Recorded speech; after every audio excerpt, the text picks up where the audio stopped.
That works. Thank you. Good morning, everyone. Welcome to this workshop on education bioinformatics. This is organized by the ISCB, the Education Committee, the COSI COB Center of Interest, and also GOBLET, the Global Organization for Learning, Education, and Training. We have a booth on the very first floor, and if you want to come by, we'll talk about this later. We can have a chat about GOBLET and e-learning and everything that is related to training. So this is going to be a whole day of education, and the main subject of this is that you come out of this room being the super teachers in bioinformatics. So I have invited 3 very famous people in training. The first one is going to be Gabriella. Gabri, that is going, Rustici, please come to the stage. So we are organizing this. My name is Patricia, and Javier, my colleague, is the other organizer. So we are around if you have any questions, and we can have also conversations later on. So Gabriella is very famous because she's been involved in training for many, many years, though she looks very young. She's very, very well. I live in England, I'm well preserved. Yeah. So Gabriella is going to tell you top 10, the 10 best practices or tips to be a superstar in teaching. And so she has organized something in training, sorry. She has organized something very small and with only 29 slides, as she said. Yeah, but so we have enough time for discussions also. And later on, we are going to have still other 2 hours of training also of 2 other people. So I'm not going to introduce them afterwards. And at the end, we have a panel discussion on mainly focusing more on the NGS aspects of training. But now it's going to be more broad, if I understood it well. So the floor to the famous Gabri. Thank you very much. As I said, you start like famous, and I hope I don't end up like infamous by the end of the talk. But anyway, so top 10 tips, well, or so. Might not be 10, might be 9, might be... So I'm going to take this opportunity to sort of reflect a little bit on the training that I have done for the past 8 years. So I was part of, I worked at EBI for 7 years, so I collaborated heavily with Kat Brooksbank and the training team at EBI. And then 1 year ago, I moved to the University of Cambridge, where I'm now heading the bioinformatics training facility there. So we've been for a while reflecting on the training that we have done. We have collated some stats to get an idea really of how are we delivering training, what is the feedback that we get from this training, and sort of what are really sort of the rules, in a way, if you wish, that we adhere to when we plan a training event and put together a training course. So most of my experience at EBI has been with functional genomics. So this was the group I belonged to. So a lot of the training courses that I organized there and that I continue to organize there obviously have very much of a functional genomic focus. So I started with microarray analysis, and then I moved to next generation sequencing. At the university, I have a much broader remit because there we deal with just about every aspect of bioinformatics that is relevant to the School of Biological Sciences, which is the body that I am affiliated with. So there will be some comments that I'm going to make to other presentations that already take into consideration the very different settings that I had at EBI versus the university. So first of all, I wanted to give you a little bit of an idea of basically where do all observations that I am going to be making come from. So they come from the experience that we had, as I said, over the past 7 or 8 years, over a quite large number of hands-on, kind of short, we mean 3 to 5 days events. As I said, originally starting with microarrays and then largely focusing on training life scientists on how to handle next generation sequencing data. And probably these stats are not very up to date, but we definitely have trained quite a very large body of people. And as you know very well, if you are involved in bioinformatics, regardless of the topic that you're dealing with, you know that the demand for this training is very high. And in your institution, probably the demand has grown over the last decade. And that is definitely something that we see. We have seen at EBI, I'm seeing in Cambridge. So demand is, it's definitely exceeding the offer in many cases. So the EBI setting is we target really sort of everyone. So nationalities from all over the world, obviously with a heavier focus on Europeans, but obviously we have participants coming from all over, and we do tend to focus mostly on scientists which are in academia. So particularly in the context of EBI, there is a separate industry program, so we target industry partners separately, and at the university as well, of course. My primary remit is to members of the university, so academic environment. So this gives you sort of an idea of the split of the audience. And in terms of people that we are actually targeting, well, the vast majority of the participants to our courses are either PhD students or postdocs, although the PIs are sort of knocking at the door and say, you know, what are you doing for us? We are supervising people that are heavily relying on using bioinformatics, and we might not ourselves have the necessary skill set to handle that. And you know, regardless of sort of their background, obviously they are all interested in understanding, becoming more competent in doing data analysis, and some of them might even become, you know, independent in processing this kind of data. And if we are sticking to NGS, you know, a whole variety of different applications and application STEM of technology, as well in terms of biology. So one of the first things that I wanted to reflect on was sort of the challenges that we face when we are putting together this kind of trainings, which are, you know, challenges that we face from the point of view of event organizer as well as the point of view of trainers. So obviously the audiences that come to us are very diverse. So you might have people that have never done any kind of bioinformatics analysis. So this is the very first time, you know, that they are faced with being involved in a bioinformatics project. They have no familiarity with programming languages. They are very likely to be scared of having to do any kind of programming. And they are really looking for sort of to understand what maybe happens a little bit to the data, but particularly they're interested in interpreting the results. And then obviously you have, you know, a variety of slightly more advanced audiences. Some are already involved in bioinformatics projects. Maybe they're not independent in the analysis that they do. Maybe they are doing, you know, working with the bioinformatician, working with the statistician, and again, they're trying to understand better what the bioinformatician and the statistician is doing. And I have to say that this is perhaps, at the moment, probably the vast majority of the people that we target. Then there are maybe bioinformaticians that are, you know, in a support role. So these are very advanced. Maybe, you know, they have been in some cases maybe involved in different kind of analysis and they need to switch. So maybe they're already very competent in a certain programming language. They might have never used a different one. And as you can imagine, having these 4 people, just these 4 different user groups in the room is very difficult. So how do you carry on the training event, making sure that everybody follows, that you don't lose the more beginners and that you don't bore the more advanced to death. And we'll see later on how we do this, you know, but this is sort of like very much reflecting on the sort of computational knowledge, but then you can think of, you know, they have very different statistical knowledge, and we know how important statistics is in the context of bioinformatics.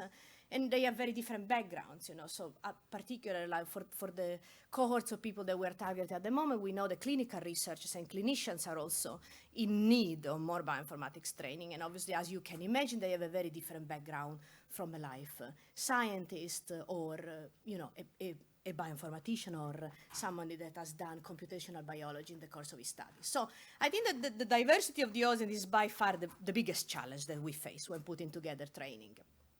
But then, so the background of the participant influences their expectations. So what are they actually hoping to get out of a course? And are these expectations realistic or not? And how do we manage this expectation? You know, some people might come in with the idea that after a 5-day course, they're going to be competent in doing bioinformatics analysis. And we know that this is quite unrealistic. We know that, I think about functional genomics, you might be thinking about proteomics, metabolomics, so we are actually trying to teach in a very short time frame quite complex analytical pipelines. So how do we break down the complexity? What software are we going to be using? Are we going to sort of stress them with a command line? Are we going to be using more user interface, with more solutions with a user interface? And I'll come back to that point later on. And then one last thing to take into consideration is sort of what kind of computing infrastructure do we have available for training? And in a way, what is the best computing infrastructure that we can be using to maximize the learning of the participant to a course? And I'm going to come back to this also later on when we go and discuss specific aspects of a course. So the first question that I ask myself, as a trainer or as when I'm putting together an event, so what is the actual outcome of this course? What is a realistic outcome for the trainee that is participating to this course? And what I always say, and what you see on this slide is very specific to high throughput sequencing, but you can translate that to your field of interest. So first of all, I want them to come out of the course being able to interpret the results of the analysis. I want them to understand what happens to the data, and I want them to be able to critically evaluate if I am using this tool, what does it mean to use this tool, what are the advantages of using this tool, rather than, sit through a course where they just press buttons and they get some output, and, when they go back to their desk, what did that all mean? So it's the theory is very important. Understanding what happens to the data is very important. Interpretation and how to use the different tools. Sort of like concepts that they're going to take away and they're going to be valid regardless of the software, for example, that they're going to be choosing. And I think that given what I said before, the vast majority of the people that we train in a given course might not be going to do the analysis themselves alone, might not be independent, but they might continue working with a bioinformatician and statistician. I think this point is the most important one. So they come to this course to really understand what happens to the data and to be able to establish a fruitful discussion with the people that are going to be helping them to do this analysis. So this is so what I think is a realistic outcome, given the background of the people that come to the course, given the amount of time that we have in terms of face-to-face contact with them. And, again, sort of giving them what are the crucial points, the importance of experimental design, the importance of getting in touch with the statistician at the right time when designing their experiment. So passing all of these vital concepts to them. So a while ago, we were actually trying to think about what do we think are the core elements of a bioinformatics course. Some I already started to touch on. So we know that the background and the participant expectation play a big role and should be taken into consideration when putting together a course, when training on a particular course. The logistical aspect, actually the time that is taken to put together a course is something that should definitely be taken into consideration. So the amount of time taken to plan an event, all of the admin and IT aspects of it. Then I said we call it the course ethos, but it's sort of like, all aspects that pertain more to putting together of a program. How do we balance a program? What are the elements of a successful course? And I'm going to come back to all of these. And then sort of how do we measure how students are receiving the course, sort of the feedback? How do we collect feedback? What do you think are valuable measures that allow us to understand what is how is a course perceived, and sort of like we're going to touch on both sort of like short and long-term feedback. So first of all, and this is something that we have discussed, in various forums, in Goblet, in the Elixir, at EBI, at the university, this idea, so we put together a course, we might have an idea of what the course will be delivering, but that doesn't necessarily mean that the students are going to perceive the same thing when they read the course description. So there is definitely one thing that we should be sort of paying a lot of attention is how do we clearly define the learning objective and how we put together a course description so that the potential participant immediately will immediately understand what the objectives of the course are. Is the course for me or not? Is it aimed at me? Do I have the right background to be attending this course? What I expect to learn if I attend this course? So what am I realistically going to be able to do at the end of this course?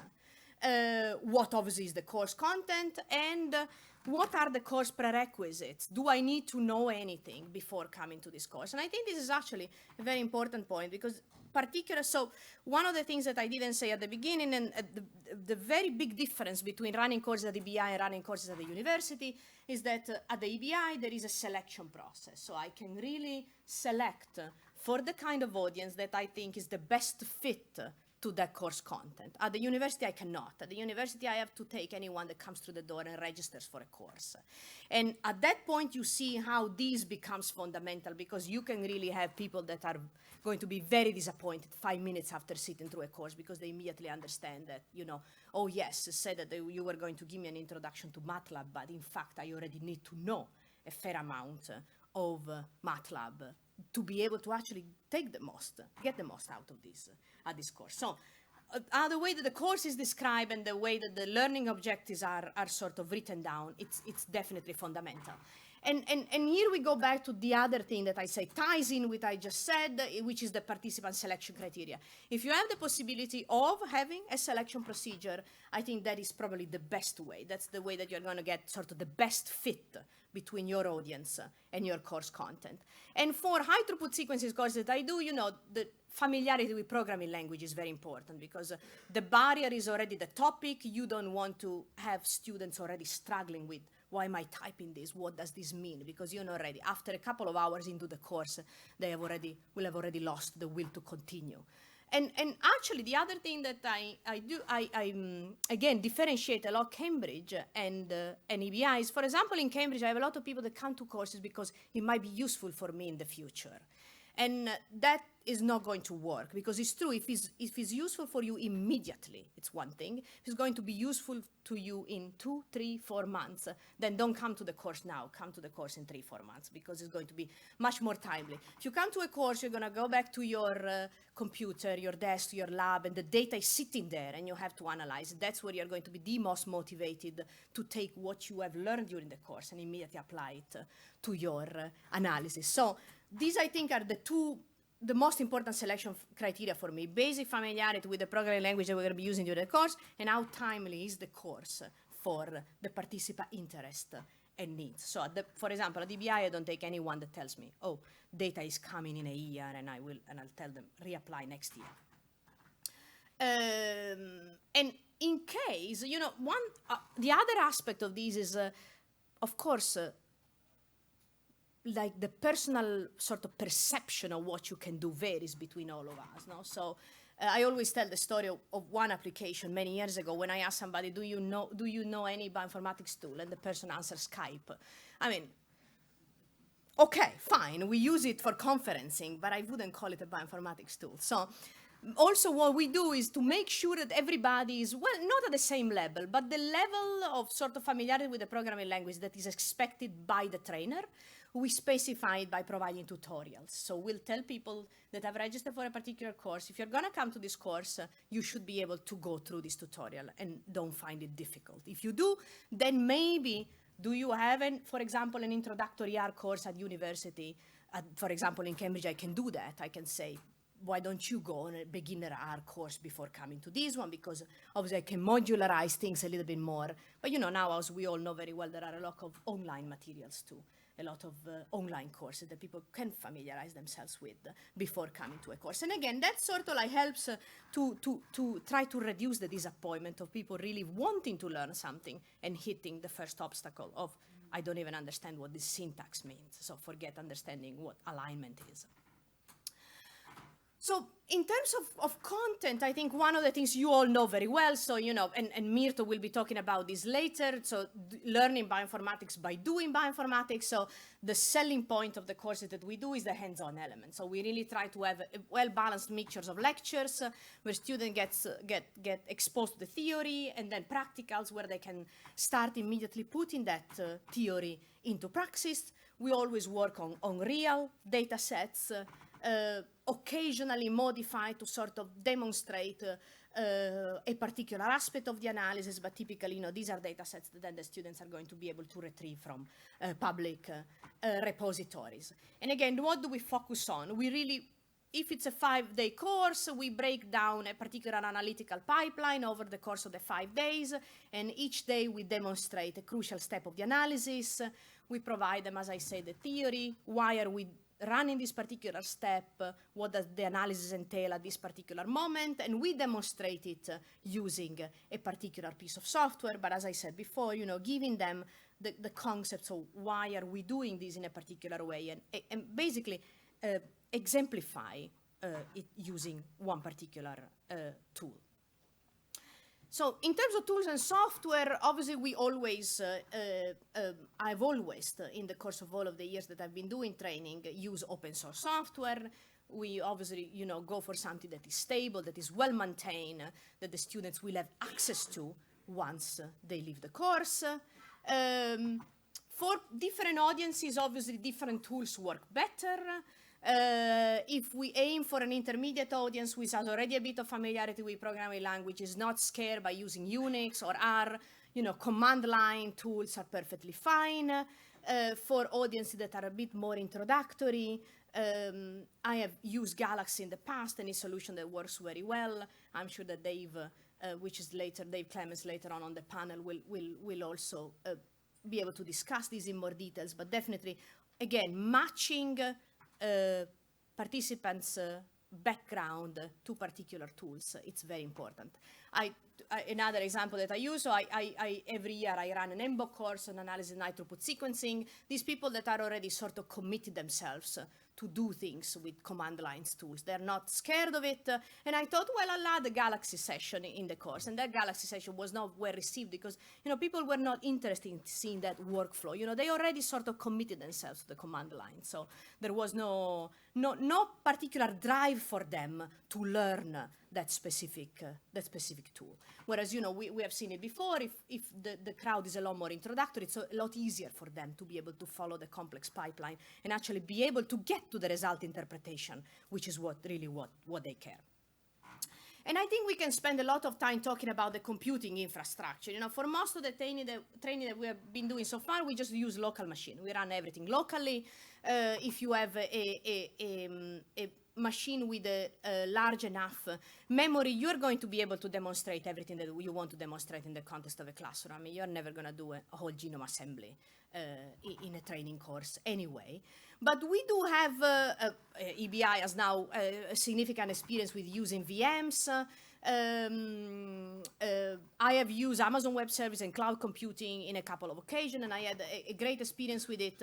Lately, one of the things that we did for one of the last courses that we ran, we had the entire course reimage on Docker, and students were basically able to drop in and join a course even if they had not a dedicated machine already image to run it, which I think is very important, particularly, in cases where perhaps, the training room that we have available might not have enough computer to satisfy all students, but also they go home and they can take that image with them, which I think is very important. So one of the things that I personally never do in the context of a classroom is guiding students through software installation. And if you think about a lot of the naive audiences, that is going to be the first bottleneck that they hit. They go back to the computer, and there I am, and now I have to install Toppat, Bowtie, R, and, in some cases, not going to be so straightforward. So Dockerize everything means that they go home, okay, they have to download 25 gigabytes of image, but then basically the software is there and they can use it. So that was a great experience with us. We piloted in May of 2015, and now we're actually monitoring what the students are doing with it. So we send a quick survey at the end of the course saying, here is the image, let us know what are you planning to do with it. And the idea is to follow up in a year time with them and say, what have you actually done with it? Have you used it? Did you find it easy to install it? Or sort of try to get a bit of feedback from them, actually. If it was a positive experience for us, we'll see if it was a positive experience for them too, but I'm sure that people around the room already have experiences with this kind of solutions. I think that portability of the image of the courses that we do, it's also very important. And this is just one slide, you know, sort of a while back we sort of looked at, but how much time do we actually spend in putting together a course and delivering a course? And, you know, the numbers were quite interesting. You know, obviously the largest component is obviously the event pre and post preparation. So, you know, there might be things that not everybody has to do. You know, you might have a report if you have a particular funding body giving you funding to run the course, but you also have the putting together of the program, the putting together of the materials, the testing of all the practical exercise. For the one of you that do training, you know that takes always a significant amount of time. And then there is obviously, you know, all the logistical aspects of it. And I think the point of this slide is to say, you know, there is a lot of work that the trainers need to do, so it is very important to have an infrastructure that supports you in doing this. So I know that the trainers that train in my course, they are always, you know, very grateful of the fact that I'm there, the jolly in the room that keeps an eye on everything and make sure that everything proceeds, because that's not something that they want to be bothered with. You know, they are already there. They have to look and answer to the questions of 40 people in the room. Each one of them has got their specific interest. They all want to be sort of like, you know, almost have a one-to-one session. So there is a lot of strain already on the trainers. And typically the ratio that we use is maybe 2 trainers for 30, 40 people. So it's a lot of, you know, demand that you are already trying to satisfy. So you don't want to be bothered with everything else. And then there are all the logistical aspects, you know, so handling, as you know, maybe 40 people coming in for a course and they all have accommodation issues. That's also a very large endeavor. So I sort of wanted, you know, so this is sort of considerations how we put together a course, but how effective are we in the training that we do? How do we assess that the training that we do is well received? And how do we sort of assess what the impact is of this training? So at the end of courses, we always do short-term feedback. We circulate forms. And, you know, these forms are asking questions like, did you think the course was well organized? Did you think that the program was well balanced? Was a good fit to your background, to your research interest, particularly the practical exercises? Were they relevant for your work? What did you thought of the presentations, of the practicals? Were they of a good quality? Have you used the resources that we presented in the course before? Are you planning to use them in the future? And I'm going to come back to that. Did we meet your expectations? Will you require any kind? Do you think you will require training in the future? And if so, what topics would be of interest to you? And I sort of just have a chart, you know, where I actually crunched the response of about 400 people that participated to, I think, 11 training events, you know, sort of. As I said before, you know, you have a team that is dedicated to help with the organization. So obviously they think that the course was well organized. They like the balance of the program. As I said before, the hands-on, this 50-50 split, I think works pretty well. They thought, you know, that the presentation and the practicals were all excellent and good. 81% of them felt that the duration of the course was appropriate. We met their expectation in most cases. They would recommend the course.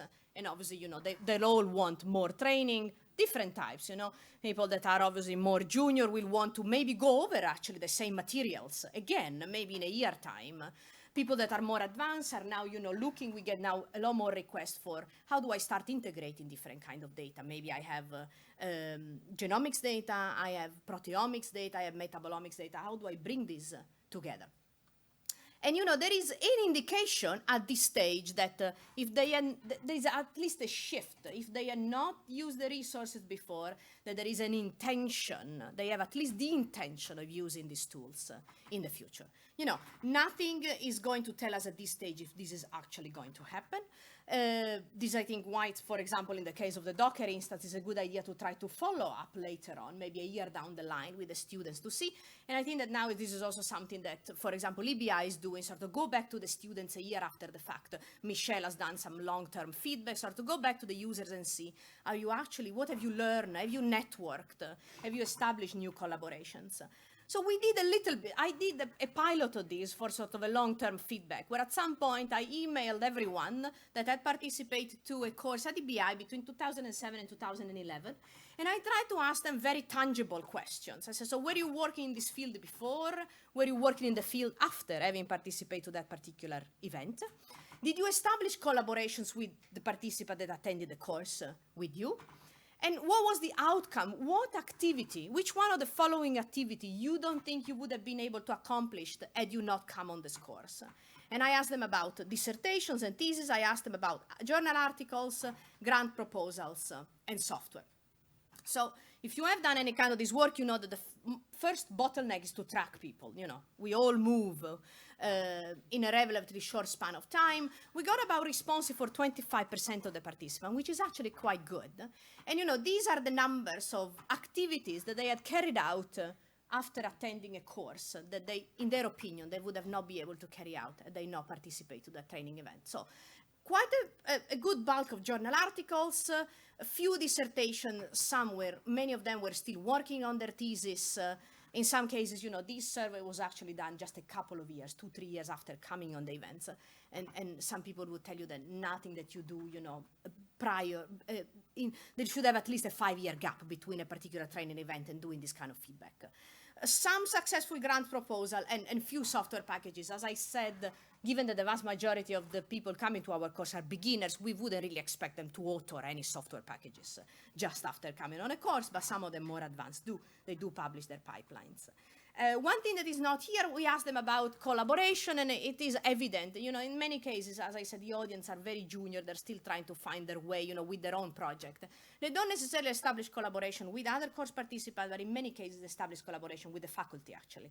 So they'll then sort of work with one of the trainers and get some paper actually published with them. It at least happened in a couple of cases. I think that the biggest question, though, is sustainability. So how do we make the training that we do sustainable? And here I want to link to a few of the activities that we have actually been done a bit more recently. So we know that sustainability is affected by the number of trainers, numbers of good trainers, I shall say too. The preparation, the planning that goes into putting together and delivering a course, this is time consuming. The vast majority of the trainers that train on our course are actually researchers, you know, so that they take time out of their day-to-day activities to come and teach. Not everybody has the resources to put together this course. You know, we run facilities, you know, there might be funding allocated to doing this, but not everybody's in the same situation. And as I said, you know, we need a good infrastructure to do this. So I wanted to sort of give a couple of pointers to some of the recipes for sustainability that we're using. Some of you might have heard about the Train the Trainer courses started at EBI. We'll have Annette talk later on. The third talk of today, Annette actually participated to one of the Train the Trainer workshop, and she has then gone on to run very successful training courses in Australia. The sharing of training materials, of course, you know, obviously we share under a Creative Commons license. We want people to be able to reuse the material, and I'm going to come back to that. We obviously want to establish community of trainers, you know, so you Patricia, just talked about Goblet at the very beginning. You might be familiar with Elixir, and in particular some of the efforts that Elixir UK is putting through. Both Goblet and Elixir have booths, so you should definitely go and talk to the people that are involved in here, you know, what is their recipe to put together to establish a community of trainers. What I wanted to come back to is actually the reusability of training materials. So for the trainers in the room, you know, you spend a significant amount of time developing training materials. And, you know, often we do end up reinventing the wheel. Somebody else has already put together this training material. We just don't find them. And, you know, Goblet and Elixir are working in establishing training portals through which they will share training materials.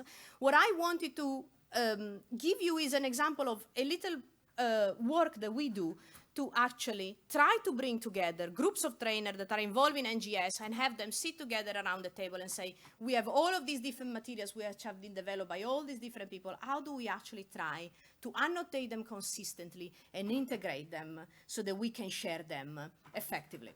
So we did, actually, it was a couple of hackathons. So we did an initial meeting at EBI, and then we ran a hackathon at the beginning of 2015 in Cambridge. So we had about 25 trainers that came. There was representation from various nodes of the Elixir infrastructure. There were Goblet trainers. There were people that actually didn't belong to either of these organizations, but they were interested in working on these. And we started collecting material on a specific sequencing application, RNA-seq, ChIP-seq, and variation analysis. And the idea was we want to find a common set of descriptors so that if I have 10 different practicals on RNA-seq, I'm going to be able to understand what is this practical about? What are the learning objectives of this particular practical? What does this practical allow me to demonstrate? How long is it going to take me to run it in the context of a classroom? What software do I need to run it? What data set I can run it on? So agree on this description, upload them on a common repository, then we can sort of start to work with initially as a private and then sort of deposit into and link to Goblet and Elixir portal so that it's going to be discoverable by everyone. And I actually have to say that, you know, as in many cases, I'm just the person standing here, but I only made this happen. There is a lot of people that did work to actually put this together. So if you do, of course, swing by the poster tonight, pay attention to C15, so Bastian Schiffhaler, just a very recent recruit among my trainers, is definitely an excellent trainer, and he's the one that has actually bring this all together. So the repository is very simple. So we had people coming to the course, they contributed material, we sat together, we annotated them, we loaded into a Git repository. We had some volunteers that checked the consistency between different modules. And the idea is, you know, we are going to release now this into the public and people will just be able to go there, find materials, find data sets, see if a module exists as a standalone or is part of a bigger course, what's the course that this was part with, and, you know, being in Git, we can keep track of the changes, and, you know, you can get in touch with the individual trainers.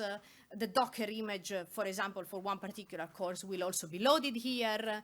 And as I said, you know, it's at the moment it's private because we are finishing to work on this, and then we'll make it public, and you guys can all go and take a look at it. So we also put a little user interface on this, so you can come in, choose a particular term of interest, and then sort of navigate it down to the modules and to all the descriptor of a particular module. If you do want to access it, just go to the URL that is in the next slide, request access, and Bastian can set you up, and you can immediately start taking a look at what's in there. And, you know, it's very simple. The graphical is nothing fancy about it. We selected RNA-seq, we select differential expression, and here I have a list of all the practicals that are available. You mouse over and you will see, you know, who is the author that did it. We tag these, although here it says ontologies, they're nothing else than keywords, you know, for easy retrieval of the different practical, and maybe you'll see right away where it belongs to, and you can navigate to that particular file, and everything, you know, is downloadable and absolutely free to access. So I think I have already said most of these. I think one of the things that trainers, you know, always tell me about is, you know, Gabriella, I spend a lot of time looking for a data set, and then it would really be good if there was a repository of data sets. So data sets is probably at the moment what we have the least in these, and I know that, you know, again, as I said, the Goblet portal is already exposing a lot of these, so, but data set is definitely something that we want to work in the future to increase the amount of well-annotated data sets that you can use in the context of the classroom.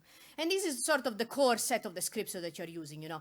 Very simple, as I said, stressing the learning objective, the prerequisites. Again, going back to what we were saying before, who is this targeted, what audience, what do you really need to do to get the most out of these materials, links, you know, to slides, to tutorials, to data sets, sort of an idea also how stable is the content. How many times have I tested this practical? How many times have I used it?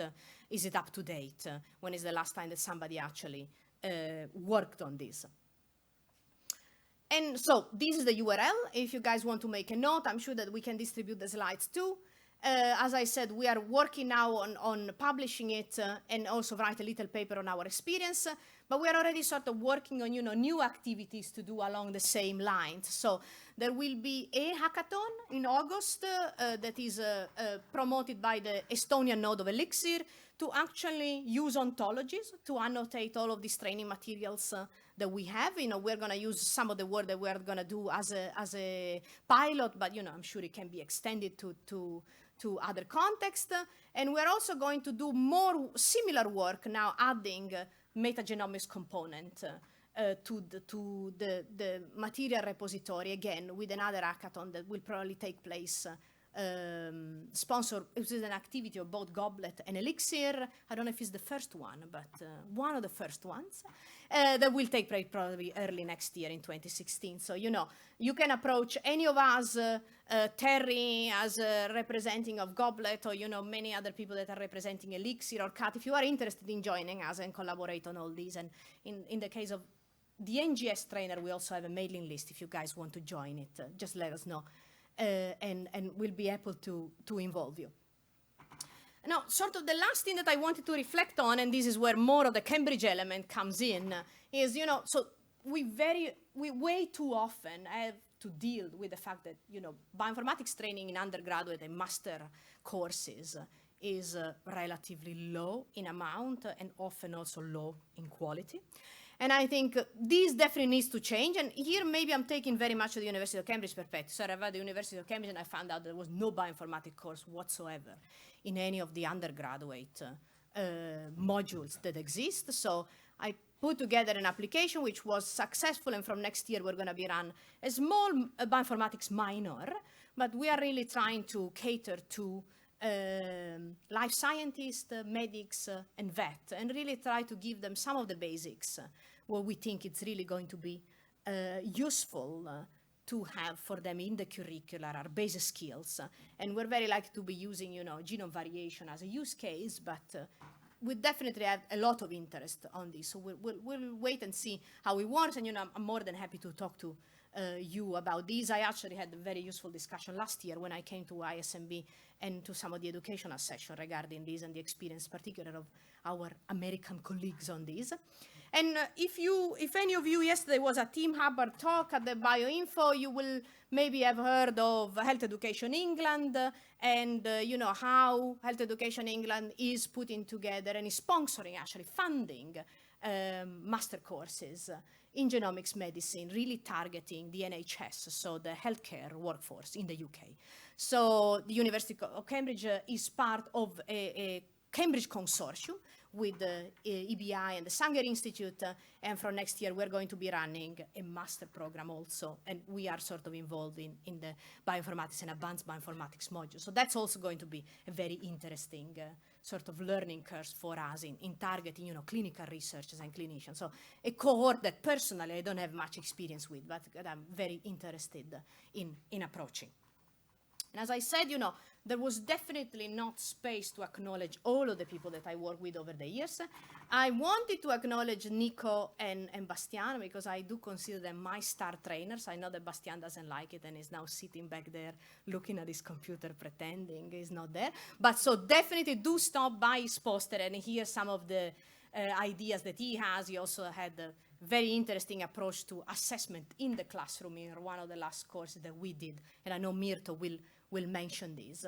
Sarah, because, you know, I always joke saying that I stalk her, but it's, I have a lot of interesting discussions with her. So Sarah is sort of my counterpart at EBI. So now we have a lot of idea exchanges and a lot of the stats that I show you were put together with her.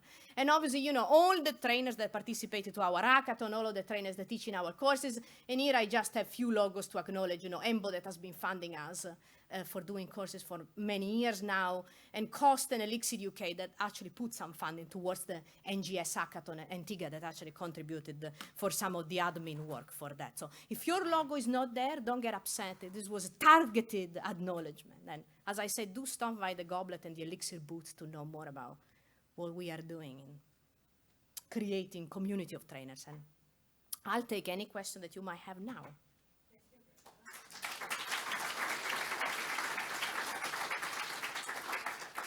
Besides Francis. Yes. Wonderful talk and great effort. Thank you so much. One question though I had on the relation between the trainers and the researchers. You briefly mentioned that. I mean, how do you keep your trainers motivated in the long run? Are these dedicated? I mean, do you foresee if there will be dedicated trainers that will leave from research?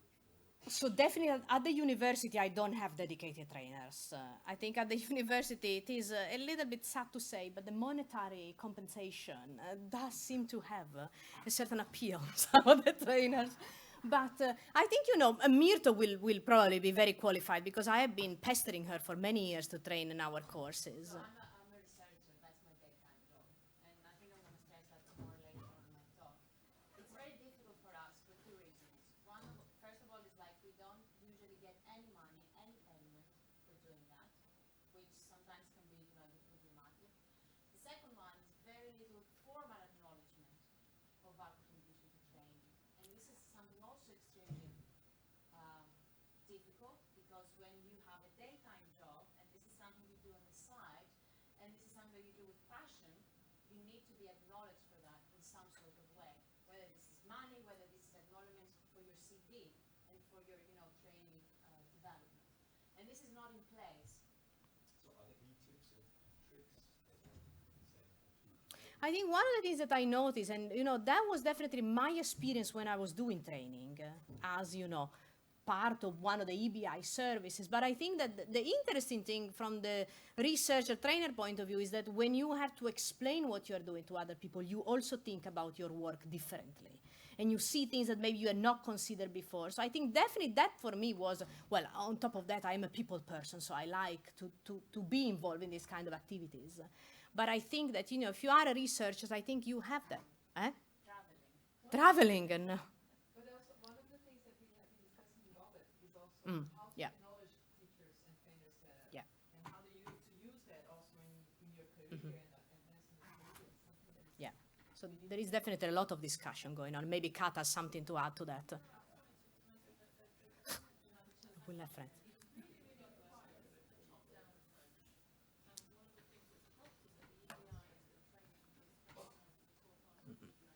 Yeah.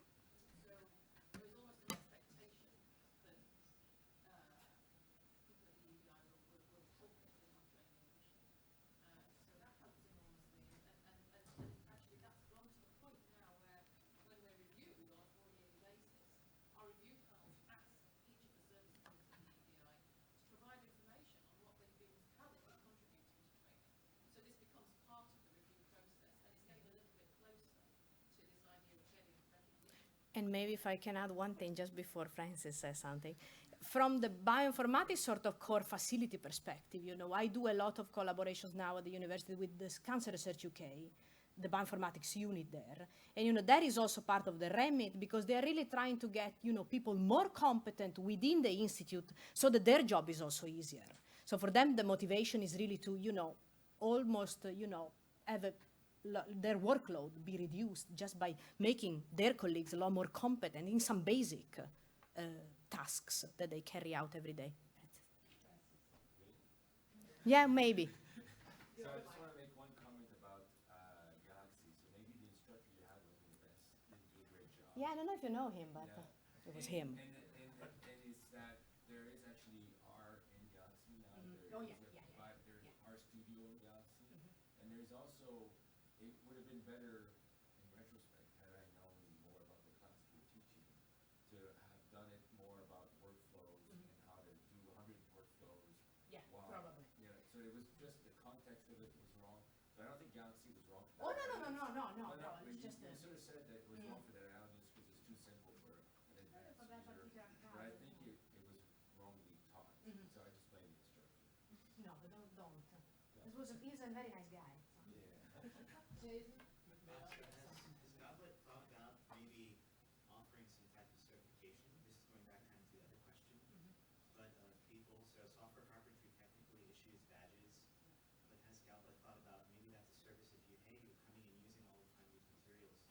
Maybe we can certify you and start some way that people can at least online have a reputation as to, they're using the materials, they're contributing back, but something so that it's not just people come and constantly take the materials, but have a very clear way to contribute back to those materials. And if it's that they're using them and training them and they have some sort of status. It's also, I'm sorry, it's also for the academic environment to kind of, embrace people who do training. And that's not always the case. So badges is fine, but you need to have somebody on the other side who's actually really admiring the fact that you have a badge, acknowledging that the fact that you contributed. And that's the other problem of the equation, unfortunately. I hope that's like a start. But Yeah, someone to absolutely, I say that agree. when you have this person training you, they have been verified, they have, have a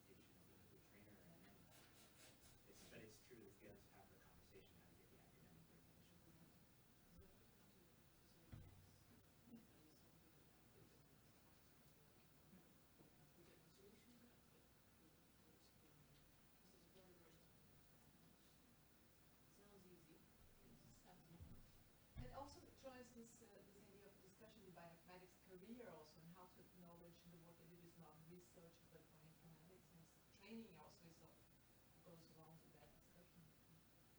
Just want to make a comment. Wonderful presentation. It shows maturity and sensitivity about people dynamics. Really excellent.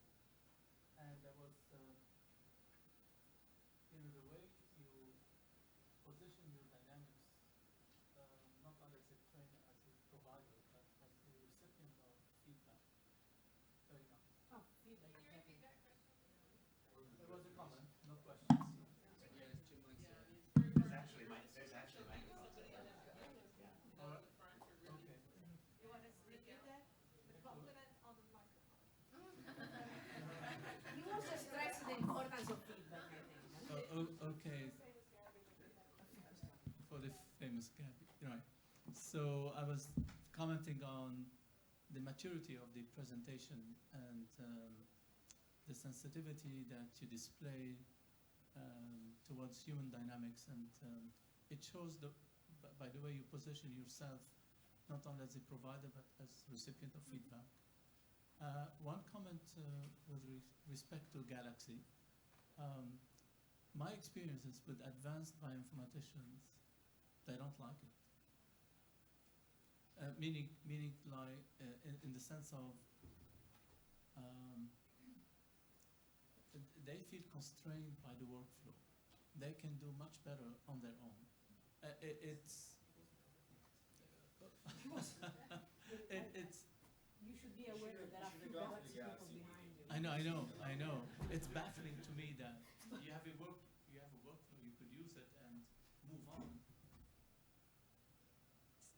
Good for the people from Galaxies. There are some in the room. They will be happy with that feedback and discuss later. Yeah, just. Francis, you It's want not to? a reflection on Galaxy, it's a reflection Yeah, on I don't think this is a fault one. Yeah, it's not. We'll take it up. Okay. Well, we had very successful galaxy workshops in Cambridge recently. And, Not a you know, reflection. it was I think. Gabriella, Oh, sorry. You seriously cannot hear me? I mean, come on. We had very successful Galaxy workshop in Cambridge, and I think Francis' comment was very appropriate. It was just that particular instance, but we had very, very, very useful, thanks to a fantastic speaker. But we had very useful Galaxy workshop in Cambridge. Yes, Misha. I don't have a question, I have a comment to everybody in the audience, is maybe we need to start a culture of how we report metrics on training, on our own CVs, that we constantly, I think we should have DOIs for all of our materials, Well, and that we should constantly point out those things. We should put up on our CVs our response rates in BioStars or our scores. We should, I think we need to start that culture.